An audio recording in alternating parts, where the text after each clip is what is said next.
ನೀವೇನು ಭಕ್ತಿದಿಂದ ಕಾಣಕತ್ತೀರಲ್ಲ, ಆದ್ರೆ ಇವತ್ತಿನ ದಿನಮಾನದ ಒಳಗೆ ಜನಗಳು ಎಂಥವ್ರು ಹೊಂಟಾರ.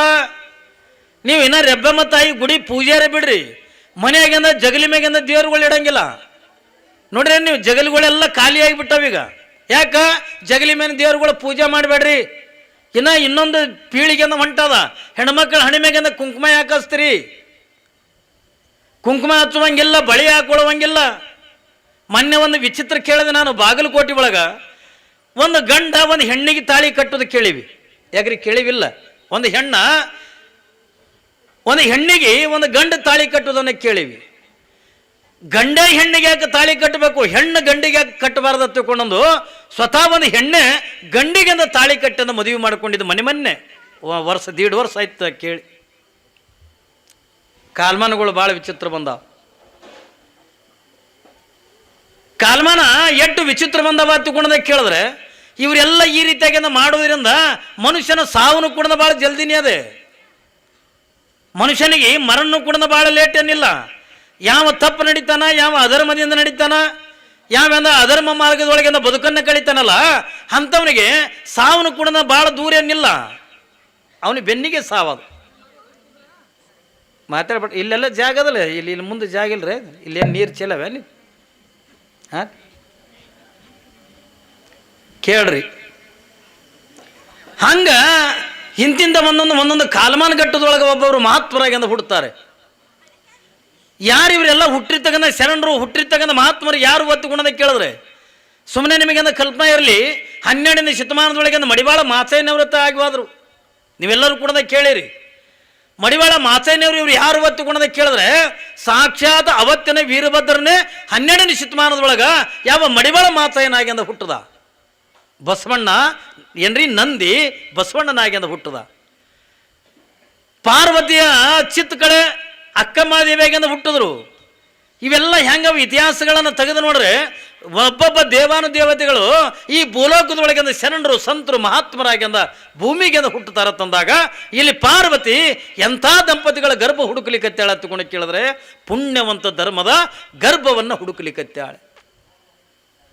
ಅವರು ಪುಣ್ಯಜೀವಿಗಳಾಗಿರ್ಬೇಕು. ಯಾವಾಗಿಂದ ಪುಣ್ಯ ಹತ್ತಿಕೊಂಡಂದ್ರ, ಸುಮ್ಮನೆ ನಿಮಗೊಂದು ಮಾತು ಹೇಳ್ತೇನೆ, ನಿಜಗುಣಿಸೋಗಳು. ಅದಕ್ಕಾಗಿನೇ ಒಂದು 5 ಮಾತು ಹೇಳಿದ್ರು. ನೀವೆಲ್ಲ ದೇವರಾಗಬೇಕಾಗಿತ್ತು ಅಂದ್ರೆ ಈ 5 ಮಾತುಗಳನ್ನು ಪಾಲನೆ ಮಾಡ್ರಿ.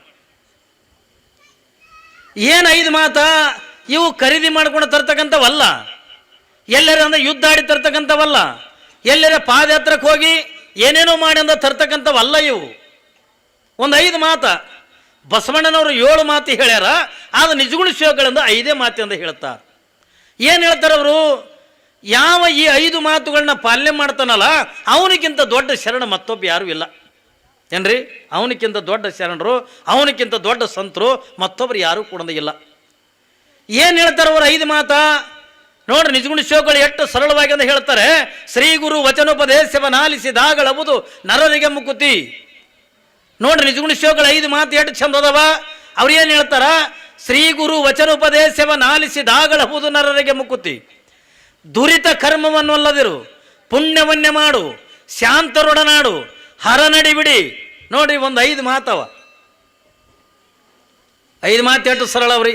ಇವನು ವಾಜ್ಯವೇನು? ನೀವು ರೊಕ್ಕ ಖರ್ಚು ಮಾಡೋದು ಬೇಕಾಗಿಲ್ಲ. ನೀವು ದೇವರಾಗಬೇಕಲ್ಲ, ನೀವು ಶರಣರಾಗಬೇಕಲ್ಲ, ನೀವು ಶರಣೀಯರಾಗಬೇಕಲ್ಲ, ಏನು ಮಾಡೋದು ಬೇಕಾಗಿಲ್ಲ. 5 ಮಾತುಗಳು ಜೀವನದೊಳಗಿಂದ ಪಾಲನೆ ಮಾಡ್ರಿ. ಏನು ಮಾತ?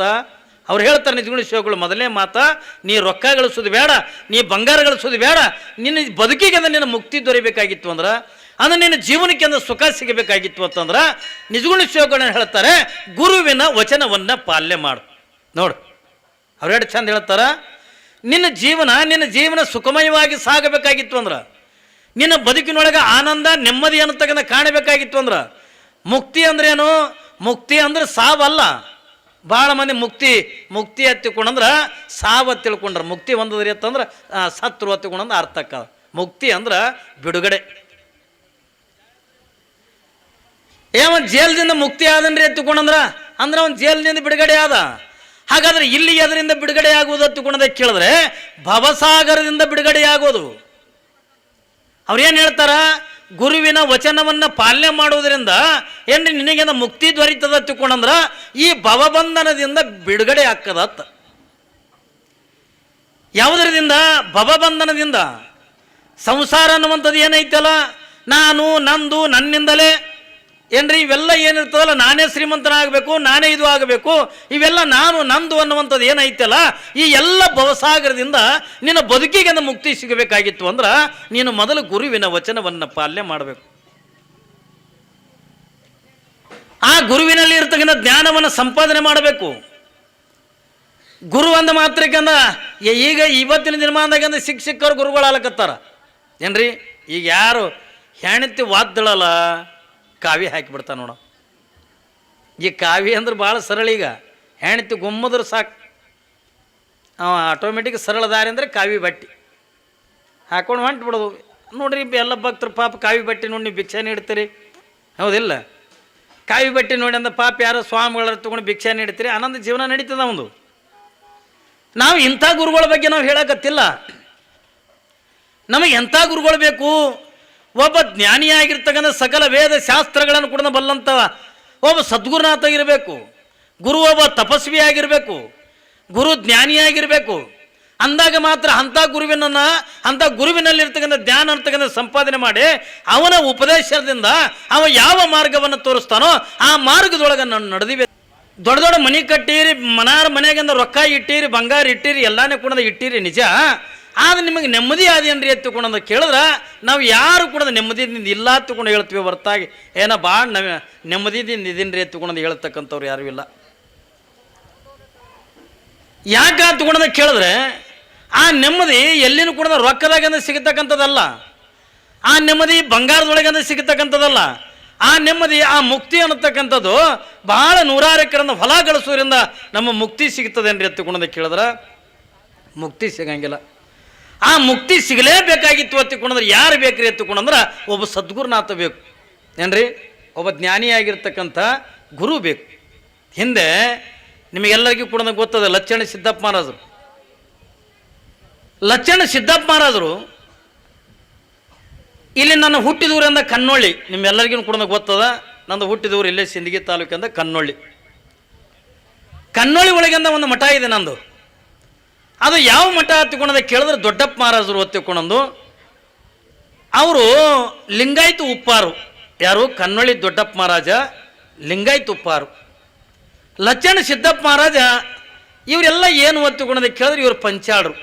ಲಚ್ಚಣ ಸಿದ್ದಪ್ಪ ಮಹಾರಾಜ ಪಂಚಾಳರು, ಕನ್ನೊಳ್ಳಿ ದೊಡ್ಡಪ್ಪ ಮಹಾರಾಜ ಲಿಂಗಾಯತ ಉಪ್ಪಾರು. ಅವಾಗೆಲ್ಲ ಉಪ್ಪಾರೆ ಗ್ವಾಡಿ ಕಟ್ತಿದ್ರು. ಯಾವಾಗ ಕನ್ನೊಳ್ಳಿ ದೊಡ್ಡಪ್ಪ ಮಹಾರಾಜ ಗ್ವಾಡಿ ಕಟ್ಟವ, ಲಚ್ಚಣ ಸಿದ್ದಪ್ಪ ಮಹಾರಾಜ ಕಟ್ಟಿಗೆ ಕೆಲಸ ಮಾಡ್ತಿದ್ದೆ. ಮ್ಯಾಲೆ ಜಂತಿ ತುಲಿ ಇವೆಲ್ಲ ಡಿಸೈನ್ಗಳು ಭಾಳ ಚಂದ ಮಾಡ್ತಿದ್ರು. ನೀವು ಬಹುಶಃ ಇವತ್ತು ನೋಡ್ಲಿಕ್ಕೆ ಸಿಗ್ತದೆ ನಿಮಗೆ. ಲಚ್ಚಣ ಸಿದ್ದಪ್ಪ ಮಹಾರಾಜರು ಮಾಡಿರ್ತಕ್ಕಂಥ ಕಟ್ಟಿಗೆ ಕೆಲಸ ನಮ್ಮ ಕನ್ನೊಳ್ಳಿ ಒಳಗೆ ಏನ್ರಿ ನಮ್ಮಲ್ಲಿ ರಡ್ಡ್ಯರ ಮನಿತನ ಕಟ್ಟ್ಯಾರ ಅವರು ಏನ್ರಿ. ದೊಡ್ಡಪ್ಪ ಮಹಾರಾಜ ಗ್ವಾಡಿ ಕಟ್ಟ್ಯಾನ, ಲಚ್ಚಣ ಸಿದ್ದಪ್ಪ ಮಹಾರಾಜರಿಂದ ಕಟ್ಟಿಗೆ ಕೆಲಸ ಮಾಡ್ಯಾರ. ಇವರಿಬ್ಬರು ಯಾರ ಮಕ್ಕಳು ಹೊತ್ತುಕೊಂಡ ಕೇಳಿದ್ರೆ ಇದೇ ನಮ್ಮ ಬಂತ್ನಾಳದೊಳಗಿರ್ತಕ್ಕಂಥ ಶಂಕರಲಿಂಗ ಶಿವಗಳು ಎತ್ತುಕೊಂಡಾಗಿವಾದರು. ಬಂತ್ನಾಳದ ಶಂಕರಲಿಂಗ ಶಿವಗಳು ಎತ್ತುಕೊಂಡಾಗಿವಾದರು. ಆ ಬಂತ್ನಾಳ ಶಂಕರಲಿಂಗ ಶಿವಗಳು ಶಿಷ್ಯರು ಇವರಿಬ್ಬರು ಏನ್ರಿ. ಇವ್ರದೊಂದು ಇದನ್ನೇ ಬೇರೆ. ಲಚ್ಚಣ ಸಿದ್ದಪ್ಪ ಮಹಾರಾಜ, ಕನ್ನೊಳ್ಳಿ ದೊಡ್ಡಪ್ಪ ಮಹಾರಾಜ, ಕೌದ್ಯಪ್ಪ ಮಹಾರಾಜ, ಕೃಷ್ಣಪ್ಪ ಮಹಾರಾಜ ಇವರೆಲ್ಲ ಬಂತ್ನಾಳ ಶಂಕರಲಿಂಗ ಶಿವಗಳು ಶಿಷ್ಯರು ಇವರೆಲ್ಲ. ಕನ್ನೊಳ್ಳಿ ದೊಡ್ಡಪ್ಪ ಮಹಾರಾಜ ಅವಾಗೇನ ಅವನು ದೊಡ್ಡಪ್ಪ ಮಹಾರಾಜ ಎತ್ತುಕೊಂಡು ಇದ್ದಿದ್ದಿಲ್ಲ. ಅವನ ಹೆಸರಲ್ಲಿ ಗುರುಲಿಂಗಪ್ಪ ಹತ್ತುಕೊಂಡಿತ್ತು. ಇದು ದೊಡ್ಡಪ್ಪ ಹತ್ತುಕೊಂಡು ಇಟ್ಟಿದ್ದು ಲಚ್ಚಣ ಸಿದ್ದಪ್ಪ ಮಹಾರಾಜರು ಇಟ್ಟಿದ್ದು. ಯಾಕಂದ್ರೆ ಲಚ್ಚಣ ಸಿದ್ದಪ್ಪ ಮಹಾರಾಜ ಶ್ರೀಶೈಲ ಪಾದಯಾತ್ರಕ್ಕೆ ಹೋದಾಗ ಅಲ್ಲಿ ಕಾಲು ಜಾರಿಂದ ಕಮರಿ ಕೊಳದೊಳಗೆ ಅಂದ ಬೀಳಾಗ ಆ ದೊಡ್ಡ ಇವತ್ತು ಗುರುಲಿಂಗ ಹತ್ತುಕೊಂಡು ಅಂದಾಗ ಇಲ್ಲೇ ಕೂತ್ಕೊಂಡು ಕನ್ನೊಳ್ಳಿ ದೊಡ್ಡಪ್ಪ ಮಹಾರಾಜರು ಲಚ್ಚಣ ಸಿದ್ದಪ್ಪ ಮಹಾರಾಜಗೆ ಅಲ್ಲಿ ಅಂತರಲ್ಲೇ ನೇತು ಹಿಡಿದಿದ್ರತ್ತ. ಅದಕ್ಕೆ ಹೊಳ್ಳಿ ಬಂದ ಲಚ್ಚಣ ಸಿದ್ದಪ್ಪ ಮಹಾರಾಜರು ಏನಂದ್ರು, ನೀ ಬರೇ ಗುರುಲಿಂಗಪ್ಪ ಅಲ್ಲ ಹೋಯಪ್ಪ, ನಾನು ಉಳಿಸಿರ್ತಕ್ಕಂಥ ನೀ ದೊಡ್ಡಪ್ಪಿದೋ, ನೀ ದೊಡ್ಡಪ್ಪಿದೆ ನನಕ ದೊಡ್ಡಪ್ಪಿದೆ ಎತ್ತುಕೊಂಡು ದೊಡ್ಡಪ್ಪ ಅಂದಿದ್ದಕ್ಕೆ ದೊಡ್ಡಪ್ಪ ಮಹಾರಾಜರು ಹತ್ತುಕೊಂಡು ಹೆಸರು ಬತ್ತು. ಅವ್ರು ಇಟ್ಟೆಲ್ಲ ಶಕ್ತಿ ಪಡಿಬೇಕಾದ್ರೆ ಎದರಿಂದ ಹತ್ತುಕೊಂಡ ಕೇಳಿದ್ರೆ ಸುಮ್ಮನೆ ನಿಮಗೆ ಅಂತ ಹೇಳ್ತೀನಿ, ಬಂತ್ನಾಳ ಶಂಕರಲಿಂಗ ಶಿವಗಳದಿಂದ ಉಪದೇಶ ಪಡಿಬೇಕಾಗಿತ್ತು ಏನ್ರಿ. ಉಪದೇಶ ಅಂದ್ರೆ ಏನು? ಬರೇ ಅವರಿಂದ ಮಂತ್ರ ಕಿವಿಯಾಗಿ ಅಂತ ಹೇಳಿಸ್ಕೋಬೇಕಾಗಿತ್ತು. ನೋಡ್ರಿ ಅವರೆಲ್ಲ ಎಷ್ಟು ಸೇವೆ ಮಾಡ್ತಾರೆ. ಬಂತನಾಳ ಶಂಕರಲಿಂಗ ಶಿವಗಳಿಂದ ಏನ್ರಿ ಕನ್ನೊಳ್ಳಿ ದೊಡ್ಡಪ್ಪ ಮಹಾರಾಜ್ ಏನು ಮಾಡಬೇಕಾಗಿತ್ತು ಅಂತಂದ್ರೆ ಆ ಗುರುವಿನಿಂದ ಉಪದೇಶ ಅಂತಕ್ಕಂಥ ಪಡಿಬೇಕಾಗಿತ್ತು. ಅಂದ್ರೆ ಮಂತ್ರ ಉಪದೇಶ ಅಂತಕ್ಕಂಥ ಪಡಿಬೇಕಾಗಿತ್ತು. ಆ ಉಪದೇಶ ಪಡ್ಕೊಂಡಾಗ ಮಾತ್ರ ಈ ಜನ್ಮ ಸಾರ್ಥಕ ಆಕ್ಕದ ತಂದು ಯಾವಾಗಿಂದ ದೊಡ್ಡಪ್ಪ ಮಹಾರಾಜ ಆ ಶಂಕರಲಿಂಗ ಶಿವಗಳು ಸೇವಾದಾಗೆ ಇದ್ದ, ಸೇವಾ ಮಾಡ್ತಿದ್ದ. ಹಿಂಗೆ ಸೇವಾ ಮಾಡ್ತಾ ಮಾಡ್ತಾ ಇರುವಂಥ ಪ್ರಸಂಗದೊಳಗೆ ಅವಾಗೆಲ್ಲ ಕಾಲ್ನಡಿಗೆನೆ. ಹೋದ್ರೆ ಅಂದ್ರೆ ಕುದುರೆ ಮೇಗಂದ ಹೋಗಬೇಕು, ಬಿಟ್ಟರೆ ಅಂದ್ರೆ ನಡ್ಕೋತಿಂದ ಹೋಗಬೇಕು. ಶಂಕರಲಿಂಗ ಶಿವಗಳು ಹಳ್ಳಿಗೆ ಏಕರಾತ್ರಿ, ಪಟ್ಟಣಕ್ಕಿಂದ ಪಂಚರಾತ್ರಿ ಮಾಡ್ತಾ ಮಾಡ್ತಾ ಏನ್ರಿ ಜಗತ್ತಿನ ಜೀವಿಗಳಿಗೆ ಧರ್ಮದ ಉಪದೇಶ ಮಾಡ್ತಿದ್ರತ್ತ. ಯಾರು? ಬಂತನಾಳದ ಶಂಕರಲಿಂಗ ಶಿವಗಳು. ನೋಡ್ರಿ ಅವಾಗೆಲ್ಲ ಹೆಂಗಿತ್ತು. ಸ್ವಾಮಿಯಾಗಿ ಒಬ್ಬ ಸ್ವಾಮಿಯಾಗಿ ಏನಂತ ತಿಳ್ಕೊಂಡ್ರೆ ಬರೀ ಅಂದ ಮಠದಾಗ ಕುಂತು ಉಣ್ಣಕ್ಕಲ್ಲ ಏನ್ರಿ. ಆಸ್ತಿನ ಹಾನಗಲ್ ಕುಮಾರ ಶಿವಗಳು ಒಂದು ಮಾತು ಹೇಳ್ತಾರೆ ಏನ್ರಿ. ಹಾನಗಲ್ ಕುಮಾರ ಶಿವಗಳು ಒಂದು ಮಾತು ಹೇಳ್ತಾರೆ, ಆಸ್ತಿಗಾಗಿ ಸ್ವಾಮಿ ಆಗುವುದಕ್ಕಿಂತ ಆದರ್ಶಕ್ಕಾಗಿ ಅಂದ್ರೆ ಸ್ವಾಮಿ ಆಗ್ಬೇಕತ್ತ. ಸುಮ್ಮನೆ ಏನೋ ದೊಡ್ಡ ಮಠ ಸಿಕ್ತು ಏನ್ರಿ, ಮಠಕ್ಕಿಂತ ದೊಡ್ಡ ಸ್ವಾಮಿ ಆಗೀನಿ, ಭಕ್ತರು ದಿನ ಅಡಿಗೆ ತಂದು ಕೊಡ್ತಾರ, ಉಂಡು ಕುಂದ್ರಲಕ್ಕಿಂತ ಸ್ವಾಮಿಗಳಲ್ಲ. ಸ್ವಾಮಿಗಳಾಗುವುದು ಎದಕ್ಕೆ ಹತ್ತಿಕೊಂಡ ಕೇಳಿದ್ರೆ ಲೋಕವನ್ನು ಉದ್ಧಾರ ಮಾಡಕ್ಕ, ಧರ್ಮ ಜಾಗೃತಿಗಾಗಿ ಏನ್ರಿ ತಮ್ಮಲ್ಲಿರ್ತಕ್ಕಂಥ ಜ್ಞಾನವನ್ನ ಏನ್ರಿ ಸಮಾಜದ ಜನತೆಗೆ ನೀಡಿ ಏನ್ರಿ ಅವ್ರು ಕೊಟ್ಟಿರ್ತಕ್ಕಂಥ ಅಲ್ಪ ಸ್ವಲ್ಪ ಕಾಣಿಕೆಯನ್ನು ತಗೊಂಡು ಬಂದು ಮಠ ನಡೆಸ್ತಕ್ಕಂಥದ್ದು ಅವತ್ತಿನ ಪದ್ಧತಿ ಇತ್ತು. ಶಂಕರಲಿಂಗ ಶಿವಗಳನ್ನ ಸೇವಾ ಮಾಡ್ಕೋತಿಂದ ತಿರುಗಾಡ್ತಿದ್ದ. ಯಾವಾಗಂದ 8 ವರ್ಷದಿಂದ ಸೇವಾ ಮಾಡಿದ್ರು ಶಂಕರಲಿಂಗ ಶಿವಗಳಿಂದ ಅವರಿಗೆ ಉಪದೇಶನೆ ಮಾಡಲಿಲ್ಲ. ಯಾವಾಗೇನು ಉಪದೇಶ ಮಾಡಲಿಲ್ಲ. ಹಂಗ ಅವ್ರ ಜೊತೆಯೊಳಗೆ ಅಂದ ಪೂಜಾದ ಗಂಟು ಹೊತ್ಕೋಬೇಕು. ಈ ಊರಾದ ಕೂಡ ಆ ಊರಿಗೆ ಅಲ್ಲಿ ಹೋದ ಬಳಕಿದ್ರೆ ಅಲ್ಲಿ ಪೂಜೆ ವ್ಯವಸ್ಥೆ ಮಾಡಬೇಕು. ಊರಾಗಿಂದ ಭಿಕ್ಷೆ ಬಿಡ್ಕೊಂಡು ಬರಬೇಕು. ಬಂದಿಂದ ಶಂಕರಲಿಂಗ ಶಿವಗಳಿಗೆ ಊಟ ಮಾಡಿಸ್ಬೇಕು, ಉಳಿದ ಬಳಕ ಊಟ ಮಾಡಬೇಕು. ಹಿಂಗೆ ಜೀವನ ಕಳಿತಿದ್ದ ಕನ್ನೊಳ್ಳಿ ದೊಡ್ಡಪ್ಪ ಮಹಾರಾಜ್. ಒಂದು ದಿವಸ ಏನಾಗ್ಯದ ತಗೊಂಡ ಕೇಳಿದ್ರೆ ಇಲ್ಲಿ ಮಹಾರಾಷ್ಟ್ರದೊಳಗಂದ ವಾಗ್ದರಿಗೆ ತಗೊಂಡು ಬರ್ತದೆ. ಮಹಾರಾಷ್ಟ್ರದೊಳಗೆ ಒಂದು ಊರು ಬರ್ತದೆ. ಯಾವಾಗಿಂದ ಬೆಳಗಿನ ಜಾವದ ನಡ್ಕೊಂತ ಹೊಂಟಿದ್ರು. ದಾರಿ ಪಕ್ಕದೊಳಗನೆ ಊರ ಇನ್ನೊಂದು ಸ್ವಲ್ಪ ಊರಿತ್ತು. ಊರೆಲ್ಲ ಕಾಣ್ತಿತ್ತು ಕಣ್ಣಿಗೆ. ಅಲ್ಲಿ ಏನಾಯ್ತು, ಊರು ಹೊರಗೆ ದಾರಿ ಮ್ಯಾಗೆ ಒಂದು ಬಾವಿ, ಒಂದು ಗಿಡ ಇತ್ತು. ಅವಾಗ ಅಂದ ಶಂಕರಲಿಂಗ ಶಿವಗಳಂದ್ರು ದೊಡ್ಡ ಅಂದರು, ಯಪ್ಪ ಅಂದ, ಮತ್ತು ಹೆಂಗೂ ಬಾವಿ ಅದಲ್ಲೇ ಇಲ್ಲೇ ಜಳಕ ಮಾಡಿಬಿಡೋನು, ಇಲ್ಲೇ ಪೂಜೆ ಮಾಡ್ಕೊಂಡು ಬಿಡ್ತೀನಿ, ನೀ ಹೋಗಿ ಅಂದ ಒಂದು 2 ಮನೆ ಭಿಕ್ಷೆ ಬೇಡ್ಕೊಂಡು ಬರಕತ್ತಿ, ಇಲ್ಲೇ ಪ್ರಸಾದ ಮಾಡ್ಕೊಂಡು ಹೋಗೋಣ ಹತ್ತಿಕೊಂಡು. ಆಯ್ತ್ರಿಯಪ್ಪ ಹತ್ತಿಕೊಂಡು ಶಂಕರಲಿಂಗ ಶಿವಗಳಿಗೆ ಒಂದು ಮಾತು ಕೊಟ್ಟ. ಮೊದಲು ಹೋಗಿ ತಾನು ಸ್ನಾನ ಮಾಡಿ ಗುರುಗಳಿಗೆಲ್ಲ ಪೂಜೆದೆಲ್ಲ ವ್ಯವಸ್ಥೆ ಮಾಡಿ ಆಮೇಲೆ ಶಂಕರಲಿಂಗ ಶಿವಗಳು ಬಾವಿಯಾಗಿಂದ ಈಸಾಡಿ ಜಳಕ ಮಾಡ್ಕೊಂಡು ಬಂದು ಅವ್ರು ಪೂಜೆಗೆ ಕುಂತಿದ್ರು. ಇವ ದೊಡ್ಡಪ್ಪ ಮಹಾರಾಜ್ ಏನು ಮಾಡ್ಯಾನ, ಜೋಳಿಗೆ ತೊಗೊಂಡು ಅಲ್ಲೇ ಊರು ಕಾಣ್ತಿತ್ತಲ್ಲ ಭಿಕ್ಷಕ್ಕೆಂದ ವಾದ. ಹೋಗೋದ್ರೊಳಗಿಂದ ಒಂದು ಮನೆ, ಆ ಮನೆಗೆಲ್ಲ ಶೃಂಗಾರ ಮಾಡಿದ್ರು ಏನ್ರಿ, ಮಾಡ್ತಿರ್ತಾರೆ ನೋಡಿ. ಅವಾಗೆಲ್ಲ ತಳಿರು ತೋರಣ ಎಲ್ಲ ಕಟ್ಟಿದ್ರು, ಕಬ್ಬ ಬಾಳೆದಿಂಡು ಹಿಂಗೆಲ್ಲ ಕಟ್ಟಿದ್ರು. ಏನಿತ್ತನ ಮನ್ಯಾಗ. ಯಾವಾಗ ನೀವು ಹೋಗಿ ಅಂದ ಅದೇ ಮನೆಗೆ ಹೋಗಿ ಅಂದ ಭಿಕ್ಷಾಂದಿಹಿ ಅಂದ.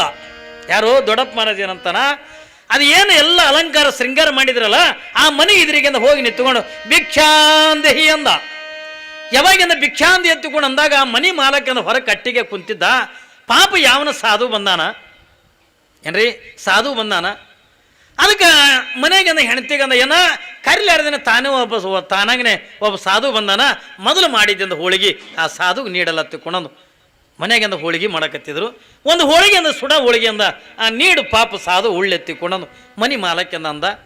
ಯಾವಾಗ ಆಕೆ ತಂದೆಂದ ಒಂದು ಜೋಳಿಗೆಗಂದ ಸುಡ ಹೋಳಿಗೆ ನೀಡಲು ನೋಡ್ದ ಮುಟ್ಟಿ ಭಾರಿ ಸುಡ್ತಿತ್ತು ಹೋಳಿಗೆ, ಕೈ ಮುಡುತ್ತಿದ್ದಿಲ್ಲ. ಇವ ಅಂದ, ಇನ್ನು ಮತ್ತೆ 4 ಮನೆ ಭಿಕ್ಷೆ ಬೇಡಕತ್ನಿ ಅಂತಂದ್ರೆ ಇದು ಹೋಳಿಗೆ ಅಂದ ಆರ್ತದ, ಮೊದಲು ಇದೊಂದು ಹೋಳಿಗೆ ಒಯ್ದು ಅಪ್ಪಗೆಂದ ನೀಡಿ ಅವನಿಗೆ ಉಣಿಸಿ ಮತ್ತೆ ಭಿಕ್ಷೆ ಬೇಡಕ್ಕೆ ಬಂದ್ರೆ ಐತ ತಂದು ಓಡಿ ಹೋದ. ಯಾವಾಗಿಂದ ಓಡ್ಕೋತಿಂದ ಹೋಗುದ್ರಾಗಿಂದ ಗುರುಗಳು ಪೂಜೆ ಮುಗಿಸ್ಕೊಂಡು ಕುಂತಿದ್ರು. ಯಾಕೆ ಹೋದೊಡೆ ಎಷ್ಟು ಜಲ್ದಿ ಬಂದೇವ ಮಗ ನಾನು? ಇಲ್ಲಪ್ಪ ಈಗ ಸುಡು ಹೋಳಿಗೆ ನೀಡ್ಯಾರ, ಅದಕ್ಕೆ ಇದೊಂದು ಊಟ ಮಾಡ್ಯಪ್ಪ, ನಾ ಮತ್ತೆ ಹೋಗಿ ಭಿಕ್ಷೆ ಬೇಡ್ಕೊಂಬರ್ತೀನಿ, ಆಮೇಲೆ ಮತ್ತೆ ಉಣಕತ್ತೆ ತಂದಾಗ ನೀಡಿದ್ರು. ಅದೊಂದು ಹೋಳಿಗೆ ಉಂಡ್ರು. ಯಾವಾಗಿಂದ ಆನಂದ ಅನಿಸ್ತವು ಯಾರಿಗೆ? ಶಂಕರಲಿಂಗ ಶಿವಗಳಿಗೆ ಭಾರಿ ಆನಂದ ಅನಿಸ್ತು. ಯಾವಾಗಿಂದ ಆನಂದ ಅನಿಸಿ ದೊಡ್ಡ ಅಂದರು, ಯಪ್ಪ ಅಂದ, ಯಾಕೋ ಇದು ಇನ್ನೊಂದು ಹೋಳಿಗೆ ಬೇಡ್ಲಕತ್ತದ ನೋಡ್ಲೆ ಜೀವ ಅಂದ. ಯಾಕೋ ಇದು ಇನ್ನೊಂದು ಹೋಳಿಗೆ ಬೇಡ್ಲಕತ್ತ? ಹಿಂಗೆಪ್ಪ ಆಯ್ತಪ್ಪ, ಹಿಂಗೆ ಹೋಗೋಣ ತರ್ತೀನಿ ಎತ್ತಿಕೊಂಡು ಮತ್ತೆ ಓಡಿ ಹೋದ. ಯಾರ ಮನೆಗೆ? ಅದೇ ಮನೆಗೆ ಹೋಗ್ಬೇಕಲ್ಲ, ಹೋಳಿಗೆ ಇದ್ದಿದ್ದು ಅದೇ ಮನ್ಯಾಗ. ಯಾವಾಗಿಂದ ಅದು ಮನೆ ಮುಂದೆ ಹೋಗೋದ್ರಾಗಿಂದ ಮಾಲಕ ಕಟ್ಟಿ ಕುಂತಿದ್ದ. ಯಾವಾಗಿಂದ ಹೋಗಿಂದ ಭಿಕ್ಷಾಂದಿಹಿ ಅಂದ. ಯಾವಾಗ ಹಿಂಗೆ ಅಂದಾಗ ಮನಿ ಮಾಲಕ ನೋಡ್ತಾನ, ನೋಡಿ ಸಿಟ್ಟು ಬಂದುಬಿಡ್ತಾವ ಅವನಿಗೆ.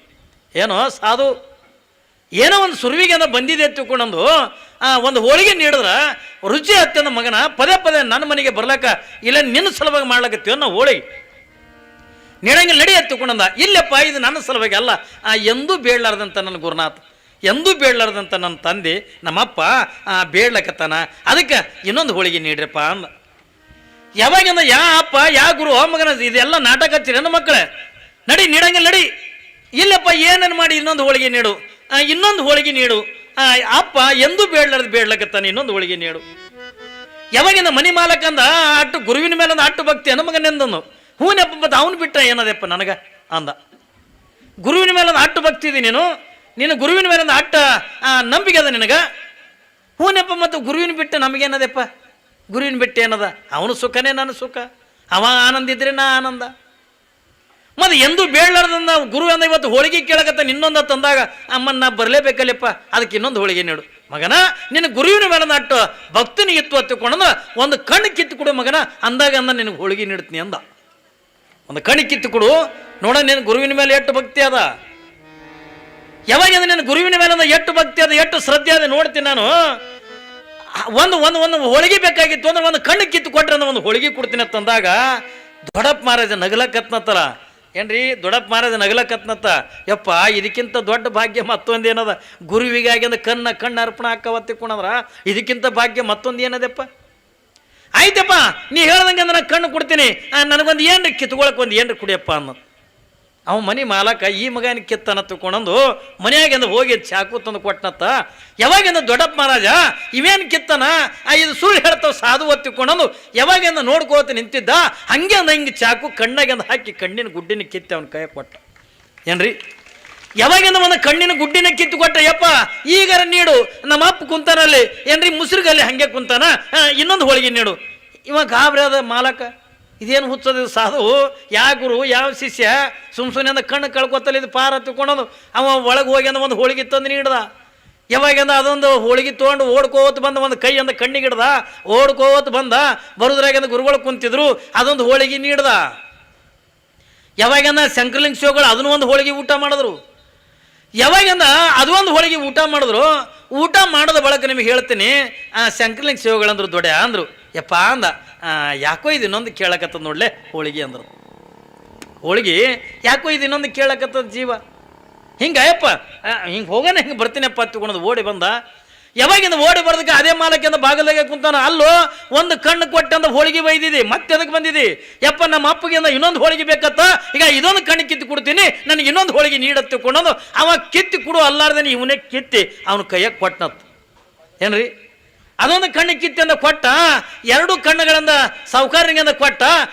ಯಪ್ಪ ನೀ ಕಣ್ಣು ಕುಡಿದು ಬೇಕಾಗಿದ್ದಿಲ್ಲೋ, ನಾ ಹಂಗೆ ಕುಡ್ತಿದ್ದಲ್ಲಿ ನನಗೆ ಹೋಳಿಗೆ ಎತ್ತಿಕೊಂಡು ಒಳಗೆ ಹೋಗಿ ಅಂದ ಮತ್ತೊಂದು ಹೋಳಿಗೆ ತೊಗೊಂಡು ಬಂದ. 2-3 ಸರಿ ತಿರುಗಾಡಿದ್ನಲ್ಲ ಹಂಗೆ ಅಂದಾಜು ಪ್ರಕಾರದಿಂದ ಬಂದು ಗುರುವಿನ ಮುಂದೆ ಜೋಳಿಗೆ ಇಟ್ಟಂದು ಎರಡು ಕೈಗೆ ಕಣ್ಣಿಗೆ ಹಚ್ಕೊಂಡು ಕುಂತ. ಎರಡು ಕೈಲಿ ಕಣ್ಣುಗಳು ಮುಚ್ಕೊಂಡ ಕುಂತ. ಯಪ್ಪ ಈಗ ಊಟ ಮಾಡಿ ಇಲ್ಲಿ ಜೋಳಿಗೆ ಆದ ನೋಡಪ್ಪ, ಇದು ಸುಡ್ತದ ಅದನ್ನು ಹೋಳಿಗೆ ಊಟ ಮಾಡ್ಯಪ್ಪ ತಗೊಂಡಂದ. ಶಂಕರಲಿಂಗ ಶಿವಗಳಂದ್ರು, ಮತ್ತು ನೀ ಕೈಗೆ ಕಣ್ಣಿಗೆ ಕಚ್ಕೊಂಡಿದ್ವಲ್ಲೇ ದೊಡ್ಡೆ ಅಂದರು.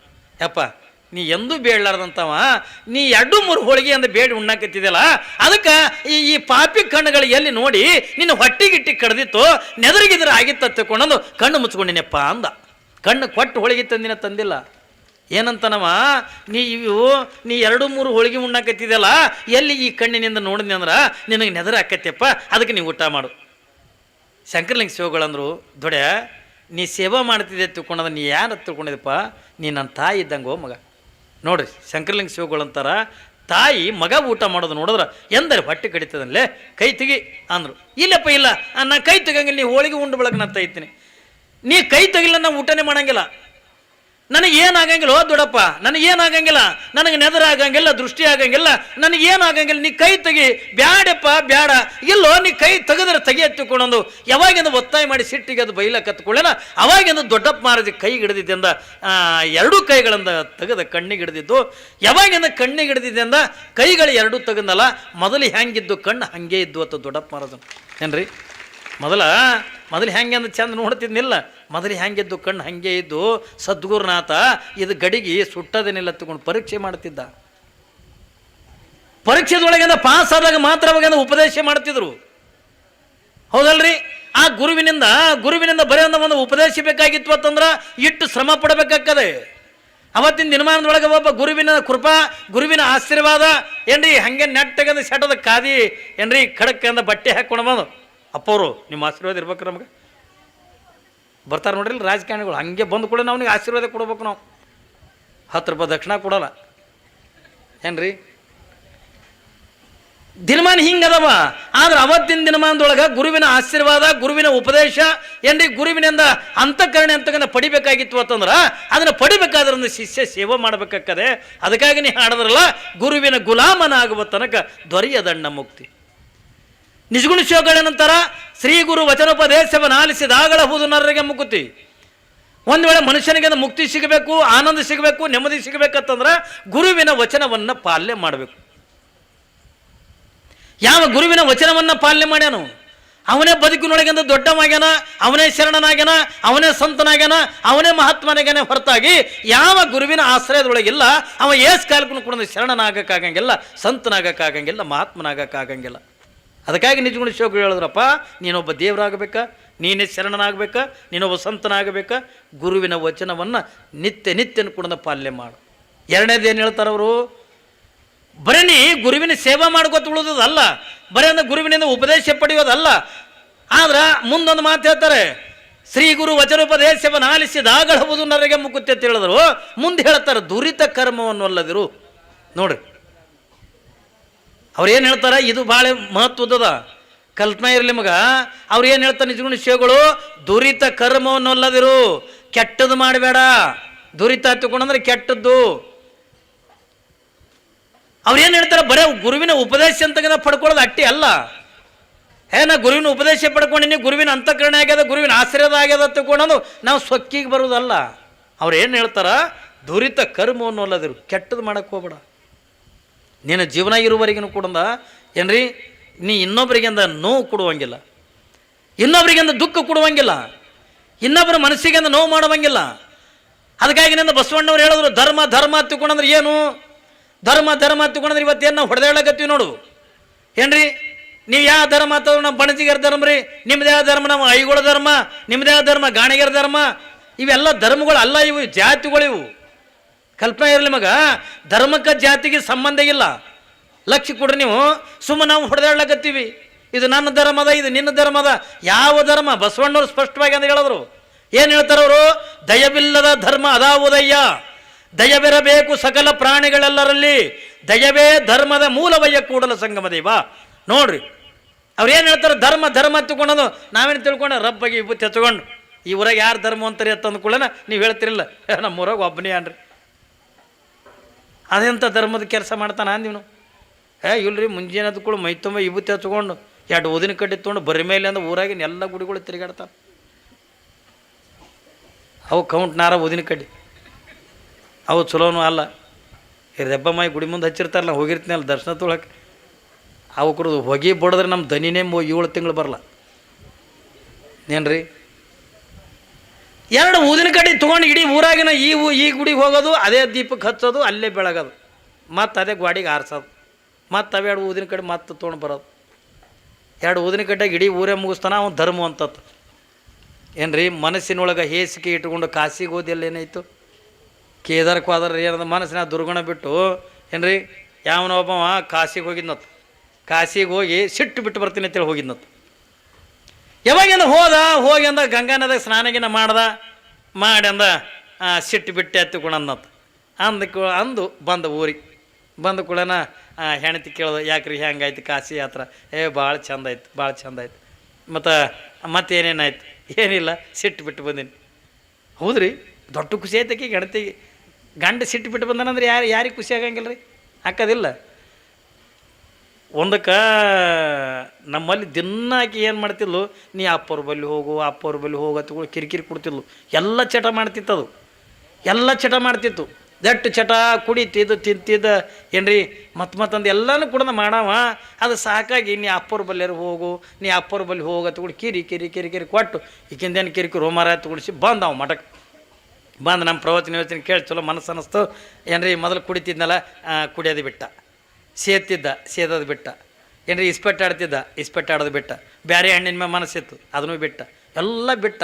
ಸಜ್ಜನ್ನಾಗಿ ಬಿಟ್ಟವ 5-6 ತಿಂಗಳದಾಗ. ಯಾವಾಗಿಂದ ಸಜ್ಜನ್ನಾಗಿ ಬಿಟ್ಟ, ಮುಂದಕ್ಕೆ ಹೆಣ್ತಿ ಗಂಡನ ಜೋಡಿ ಜಗಳ ತಗಲು, ಇನ್ನು ಮುಂದೆ ಮಠಕ್ಕೆ ಹಾದಿಗಿದಿ ಅಂದ್ಲು. ಏನ್ರಿ ನೀ ಮುಂದೆ ಮಠಕ್ಕೆ ಹಾದಿಗಿದಿ ಅಲ್ಲ, ನೀನೇ ಕಿರಿಕಿರಿ ಕೊಟ್ಟು ಕಳಿಸಿದಿ. ಮತ್ತು ಅಪ್ಪರ ಬಲ್ಲಿ ಹೋಗೋ ತಗೊಂಡು ಕಿರಿಕಿರಿ ಕೊಟ್ಟು ಕಳಿಸಿದಿ. ಮತ್ತು ಈಗ್ಯಾಕೆ ಬೇಡ ಅನ್ನಕತ್ತಿ? ಇಲ್ಲ, ನೀ ಒಟ್ಟಿನ ಮುಂದೆ ನೀ ಮಠಕ್ಕೆ ಹೋಗೋದಿಲ್ಲ. ಯಾಕ ಅಂದ, ಮೊದಲು ಸೆರೆ ಕುಡಿತಿದ್ದಿ, ಅದನ್ನು ಬಿಟ್ಟಿದಿ. ಏನ್ರಿ ಸಿಗರೇಟ್ ಸೇರ್ತಿದ್ದಿ, ಅದು ಬಿಟ್ಟಿದಿ. ಇಸ್ಪೆಟ್ ಆಡ್ದಿ, ಅದು ಬಿಟ್ಟಿದಿ. ಮತ್ತೊಂದು ಹೆಣ್ಣಿತ್ತು, ಅದನ್ನು ಬಿಟ್ಟಿದಿ. ಮತ್ತು ಈಗ್ಯಾಕೆ ಹೋಗ್ಬೇಡ ಅನ್ನಕತ್ತಿ? ಎಲ್ಲ ಬಿಟ್ಟಿನಲ್ಲ. ಅವ ಸ್ವಾಮಿ ಸನ್ಯಾಸಿಯಾನ, ಅವ್ನು ನೋಡಿ ನೀನು ನನಗೆ ಬಿಟ್ರ ಏನ್ರಿ? ಹೌದಾ? ಇಲ್ಲ, ಮತ್ತು ಅದು ಸನ್ಯಾಸಿ ಅದ, ಮತ್ತು ಅದನ್ನು ನೋಡಿ ನಾನು ಬಿಟ್ರ ಅದಕ್ಕಿನ್ನು ಮುಂದೆ ಮಠಕ್ಕೆ ಹೋಗ್ಬೇಡ ನೀ. ಇಂಥ ಕಂಪ್ನಿನೂ ಇರ್ತದೆ. ಪಾಪಿ ಬಂದಾನ, ದೊಡ್ಡ ಖುಷಿ ಆಯ್ತು ಹೆಣ್ತಿಗೆ. ನಿಜವಾಗ್ಲೂ ಸಿಟ್ಟು ಬಿಟ್ಟು ಬಂದಿರಿ? ಎಲ್ಲ ಸಿಟ್ಟು ಬಿಟ್ಟು ಬಂದೀನಿ ಅಂದ್ಕೊಳಿಕೆ ಹೆಣ್ತಿಗೆ ಎಷ್ಟು ಖುಷಿ ಆಗಲಿ. ಗಂಡ ಸಿಟ್ಟಿನಾಗಿದ್ರೆ ಈಗ ಪಾಪ ತ್ರಾಸ. ಗಂಡನೇ ಸಿಟ್ಟು ಬಿಟ್ಟು ಬಂದಾನಂತಂದಾಗ ಯಾವ ಹೆಣ್ಮಕ್ಳಿಗೆ ಖುಷಿ ಆಗಲ್ಲ ಹೇಳ್ರಿ? ಖುಷಿ ಆಕೈತಿಲ್ಲ? ಆಗ್ತದೆ, ಭಾರಿ ಖುಷಿ. ಪಾಪ ಈಗೇನಂದು ನಿಜವಾಗ್ಲೂ ಸಿಟ್ಟು ಬಿಟ್ಟು ಬಂದಿರಿ? ಹ್ಞೂನಾ, ಸಿಟ್ಟು ಬಿಟ್ಟು ಬಂದೀನಿ. ಕರೆ ಹೇಳ್ರಿ. ಇಲ್ಲ, ಕರೆ ನಾ ಸಿಟ್ಟು ಬಿಟ್ಟು ಬಂದೀನಿ, ಸುಳ್ಳು ಹೇಳಬೇಡ್ರಿ. ಇಲ್ಲ, ನಿಜವಾಗ್ಲೂ ಸಿಟ್ಟು ಬಿಟ್ಟು ಬಂದೀನಿ, ನಿಜ ಹೇಳ್ರಿ ಅಂದತ್ತ. ಅಂದತ್ತ ಬಿಟ್ಟು ಬಂದಿನ ಹೇಳಿನಿಲ್ಲ, ಅದಕ್ಕೂ ಕೊಟ್ಟ ಬಂದು ಇವ ಎಲ್ಲಿ ಕಾಸಿಗೆ ಮುನಿ ಬಂದ್ರೆ ಸಿಟ್ಟು ಬಿಟ್ಟು ಬರ್ಲಕ್ಕಾಕದನ ಅದಕ್ಕೆ.